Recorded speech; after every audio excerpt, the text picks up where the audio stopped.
Muzan above all else wants to be served, and well at that. He wants a Jeffrey that never loses in a fight, and if they can't live up to that, Alright, you'll be sleeping with the fishies.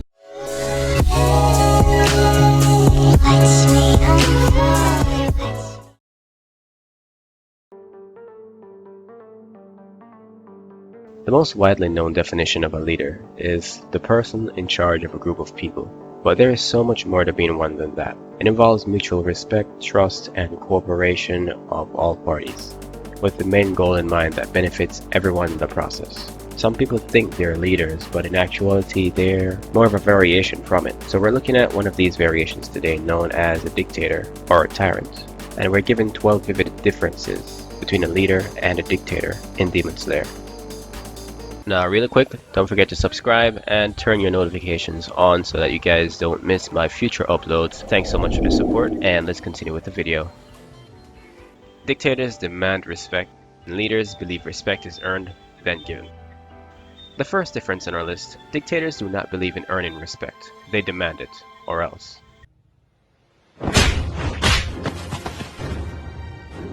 Even if addressed respectfully, they can still find a form of disrespect somehow, and that can lead to disaster for that person. We're able to see this example and many of the following differences to come in episode 26 of Demon Slayer, titled New Mission, where it plays out exactly as explained. With Muzan killing his minions even when respect is applied, demanding it on irrational terms. Meanwhile, we can see the leader of the Demon Slayer Corps and the respect he's earned without demanding it, and at the same time the respect he gives in return regardless of the conversation, thus completing the yin and the yang between the difference of a tyrant and a leader here. Dictators have a me mentality, while leaders have a we mentality. Another example that starts off in episode 26. We can see this where Muzan's reason for killing his minions in that episode is strictly because he's not pleased. It wasn't a decision that came from the entirety of his allies. It was just something that he decided for his best interest. It was all about what he wanted, and that's the me mentality that a dictator or tyrant has. Meanwhile, you can see the very opposite from the Master of the Mansion. You can see his concerns as it relates to Nezuko when they were having that conversation about whether or not she'll kill a human. The Master of the Mansion displays concern for all things that aren't just concerning him, but also the Hashira, which is why he takes the time to address them and all their concerns, all their questions, and ensures that when he allows Nezuko to act as a member of the Demon Slayer Corps, he mentions to them also that he's considered the fact that she could harm a human, and that in his decision in allowing her to be an asset, it is for the greater good of the Demon Slayer Corps. So ultimately, he shares the sentiment that the decision that he made with Nezuko, for example, is actually a we aspect that he's taken on. And that concludes our second example. Dictators are controlling and manipulative, while leaders are guiding and loving. There's a perfect example of Muzan being manipulative in episode 10 of Demon Slayer. The Slate Demon girl at the end thought that she was actually one of the Kizuki, when she was nothing more than a low-level pawn to Muzan. The level of control that Muzan has over them is insane. Literally saying his name is considered a mistake, and a fatal one at that. Once they get his blood, if they make a mistake, they die. No questions. But on the other hand, the Master of the Mansion supports the Hashira and all other members with actual guidance and programs for improvement. Dictators use their power to tear others down, while leaders use their power to unite and build others. We can see this clearly through the actions of Muzan, the way he tears through his lower rank Kizuki verbally and literally, while the Master of the Mansion has the Hashira working together and other masters getting young recruits to be united and to build into the Demon Slayer Corps. Muzan doesn't even try to use his power in any sense to help build them up. For example, he can read their minds, but he doesn't use this to his advantage to help them in getting any better at what they do, in using this as team building. Instead, he just uses this as another tool to tear them down if he finds them unsatisfying to his will. All the while, on the opposite side of the scope, the Master of the Mansion has open communication that flows, that allows everyone to unite with communication for the better judgment of everyone else included in the Demon Slayer Corps. Just imagine if Muzan used his mind-reading ability in team building to improve them. Just imagine how much of a threat more they would be to the Hashira and the Demon Slayer Corps in general. Dictators use fear and threats to get results, while leaders use rewards and motivation. Now, we all know how we're stressing the back half of episode 26 because it speaks to exactly how much of a tyrant Muzan is. He summoned his subordinates without notice, and when Muzan was acknowledged respectfully, he's asking who gave permission to talk. And you can see the level of fear in these people's eyes. I mean, this ain't looking like a team meeting. He's asking why they're so weak, and based on their answers, they're already imagining their own funerals.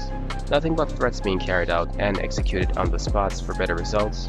Meanwhile, Tanjiro and his allies get the opportunity to rest, train, and become more powerful under the permission of the Master of the Mansion. That speaks to the level of difference that they have. Dictators blame others for mistakes and failure, while leaders take accountability. During the encounter of the meeting between Muzan and his minions of the lower Kizuki, there was never a moment where he took the blame for anything that happened. He says that since they're basically aware of the fact that the more humans they eat, the more powerful they become, their weakness is no excuse. One of the minions even suggests that if they had more of his blood, that would make them more efficient. And another before him was thinking how it wasn't as easy as Muzan made it sound, only to be pushing up daisies for having any excuses in the first place. If you think about it, in any workplace, the employees can definitely tell what can be done for better productivity. So the fact that he is killing anyone with an actual concern says a lot. While on the other side of the coin, the Master of the Mansion has ensured that he is taking accountability in regards to Nezuko, acknowledging that he is the one that is allowing her to participate as a Demon Slayer and giving an open air for everyone to voice their concerns, and clearly willing to accept any accountability for actions in the future. Dictators have a personal agenda and leaders have a world vision. That's another difference between a dictator and a leader, and it shows here in Demon Slayer as well. Muzan's agenda is exactly that, Muzan's agenda. He doesn't care for any of his members. Even if they are loyal, he'll sacrifice them all if he has to because they are nothing more than tools to him to achieving a higher goal, his goal. While we haven't gotten much information through the anime about what that goal is per se, that fact is 100%. He only cares about his agenda. While the Master of the Mansion on the other side of the coin, his goal is the same as everyone else in the Demon Slayer Corps, to find a way to end the entirety of demons and their attack on humanity. Dictators tell you what to do, while leaders show you what to do. Muzan tells his minions that they can eat more humans to become more powerful and to do their best in killing the Hashira, but he's never advised of how or shown them how, besides just giving them power. While the Master of the Mansion, a true leader, has a training system in place for new recruits that are eligible and for current members. Dictators criticize, while leaders give feedback and advice in love. Based on the previous differences, we've now established that when he criticizes, you better give him a proper answer or you're about to be something to clean up off the floor right after. The Master of the Mansion, however, and not just him but other characters that have a form of authority, acknowledges the newcomers with proper feedback from a place of care in some form. Even if they aren't trying to show this as obvious, it's done as constructive criticism for their well-being. Dictators are prideful, while leaders are humble. Both characters fit these polar opposites in descriptions to the T. Muzan was acting like he was God or something, saying he is never wrong, even in misunderstandings. He didn't even want to be talked to without permission. While the Master of the Mansion was all formally respectful, he was even saying good morning and stuff like thanks for coming. The way he was humble, you'd never even guess he was their leader at first glance until someone or he tells you. Dictators want control, while leaders want growth. Muzan naturally loves to control his minions. He loves having control over them. He doesn't even care about their loyalty. Having control over his tools is where it's at for him. While for the Master of the Mansion, he's all about the growth of the Demon Slayer Corps to ensure the salvation of humanity in their world. Dictators want to be served, while leaders want to serve. The last on our list, Muzan above all else wants to be served, and well at that. He wants a Jeffrey that never loses in a fight, and if they can't live up to that... Alright, you'll be sleeping with the fishies! Meanwhile, we all know that the Master of the Mansion is passionate in the wanting of the defeat of Muzan, and sure enough, he's willing to serve to get this accomplishment. He's done so already in the anime by helping Tanjiro, by having his sister acknowledged as a demon slayer and not to be harmed unless she harms a human, thus serving humanity with accomplishing a cooperation of a demon and a human and making it legal in their corpse, something that's never been done before.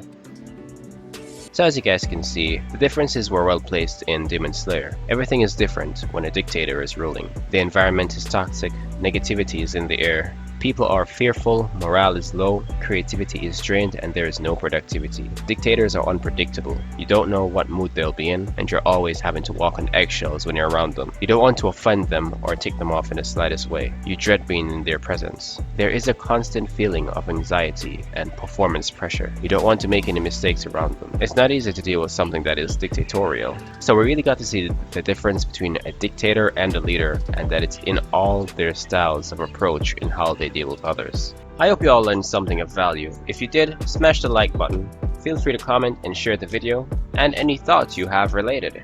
Or just say hi. I respond to all comments here and on Instagram at UW1Media. Thank you so much for watching, and I'll see you in the next one.